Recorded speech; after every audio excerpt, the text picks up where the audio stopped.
welcome back or to my channel. My name is Tori. I love to talk about books, so let's do that. I thought today that I would just do a short reading vlog. It's just a one-day thing. It's a little rainy. I have some time. I have some books I've been trying to get to that I think I'll probably finish both of today. So the first one is that $5 book that's been going around, the pumpkin spice and everything nice. If you like buy something at the Starbucks in Barnes & Noble, then you can get the book for $5. And the cover was cute, and the premise is like you've got mail but with coffee shops instead of bookstores. So I thought, why not? I'll try it. And then the other one is Horrorstor by Grady Hendrix, because it's really short and it's been on my list and I really want to read it this October.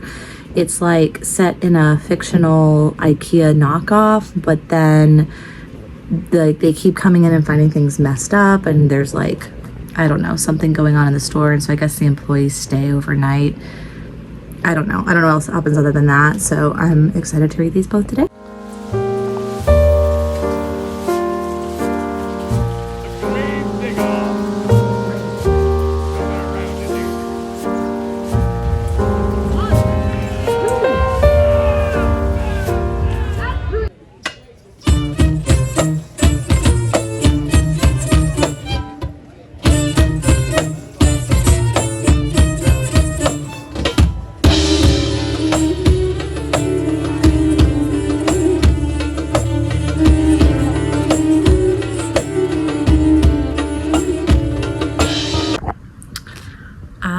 Finished the first book. I finished Pumpkin Spice and Everything Nice. So I feel like social media is lying about this book. The cover, like, first of all, look at the cover, right? They look like they're in college maybe, or their early 20s. Like, these do not look like young characters, I don't think. And on the back, it just says that she works at her mom's coffee shop. It doesn't say anything about her age or anything like that. So I didn't think anything of it. But then I noticed after I bought it that it's a Scholastic book, which traditionally is middle grade and YA, and it says I read YA on the back. And so I was like, well, that's fine. Like, a YA romance is okay. They'll just be like a build up to one kiss, but it could still be cute, whatever. I don't even think it's really classified as YA. It really screams more middle grade to me, honestly. The characters are supposed to be 16. They're supposed to be sophomores in high school. And her family owns like a local coffee shop in this like picturesque town in New England in the fall. And his family opens a chain coffee shop across the way, which is basically a Starbucks knockoff. And the irony to me that Starbucks is selling this book, which is kind of anti-chain coffee shops, at their chain coffee shop is funny to me. But yeah, these characters are really young reading. They're supposed to be 16, but really they act more like they're in middle school. It really feels more like you're reading about a 12-year-old girl who works with her mom and loves baking and is trying to decide how to balance that with being a teenager, but she definitely does not read as 16. And spoilers, there's not even a kiss. Like, they don't even hold hands. Like, there's barely a romance in this. It's more like very light flirting, and they kind of have a crush on each other. And I'm not saying it's bad. It's just not for the demographic that I think it's being advertised to. Like, I think it was fine. I read it in like 2 hours or something. And again, I'm a teacher, so I'll take it in my classroom, and I have plenty of middle grade readers who will enjoy having something like this to read in the fall, and it'll make them feel cozy, and that's fine. I don't regret purchasing it. I kind of knew that would be the backup option if it didn't turn out to be whatever I thought it would be. So, yeah, so that's fine. But everybody that's acting like this book is an adult romance or a cutesy little fall romance, like, this is 1000% for middle grade readers, barely even YA readers. So yeah, don't be fooled by that, but just wanted to give a heads up. Like, again, I don't regret reading it. I don't regret buying it. It'll be fine in my classroom, but definitely not not for me. So now I get to start Horrorstor, but we are actually going to go to an apple orchard today. So I'm going to go get ready for that. And then I'll be reading on and off in between that, but I'll add some footage about it in here. And yeah, so I guess come to the apple orchard with me.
So I finished Horrorstor. I liked it. I think it was good. I don't think it's like a 5-star, you have to read this or you're missing out or anything. I gave it 4 stars. I did really enjoy it. I thought that the horror was a little bit more about working in a retail environment over necessarily the horror of the book itself. There were some really creepy descriptions and some like scary elements, but I don't think it was like scary. Like I didn't jump, I didn't have nightmares, I wasn't like actually scared for my life or anything. Maybe a little bit more suspenseful than anything else. There's an element of what I call house horror in this book. It is set in a store that's kind of like an IKEA, so there is a home element, and this is kind of a theme that's explored throughout the book.